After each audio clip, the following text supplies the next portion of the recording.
Donc nous allons corriger l'exercice 3 et 4, page 142 du livre. Donc là à l'écran vous avez l'énoncé. Nous allons donc passer à la correction. Alors dans l'exercice 3, donc il fallait donc simplifier les expressions. Donc ici on va utiliser la formule qui se trouve là, la formule ici que je vous montre. Donc attention, il y a le moins de l'opération, puis il y a un deuxième moins qui va intervenir par la formule. Donc vous avez donc moins ln de e au carré, et vous savez que quand on compose ln exponentielle, ça s'annule.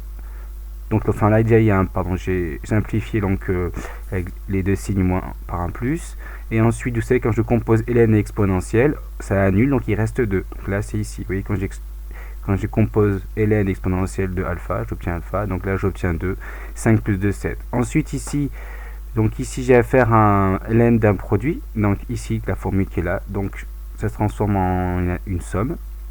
Ensuite, vous savez que donc quand je compose toujours ln exponentielle ici, donc là le e ça peut être e puissance 1, donc ça va faire 1.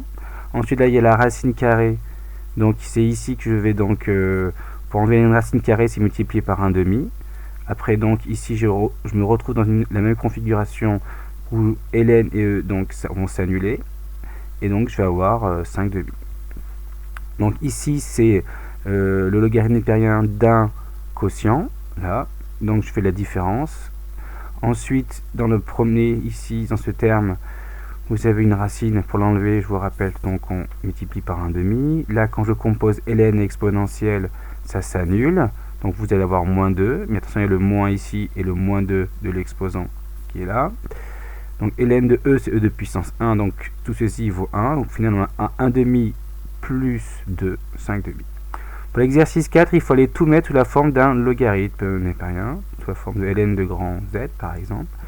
Donc là, ici, le 3, il faut le rentrer dans le ln, et pour le rentrer, en fait, donc on va utiliser la formule qui est ici.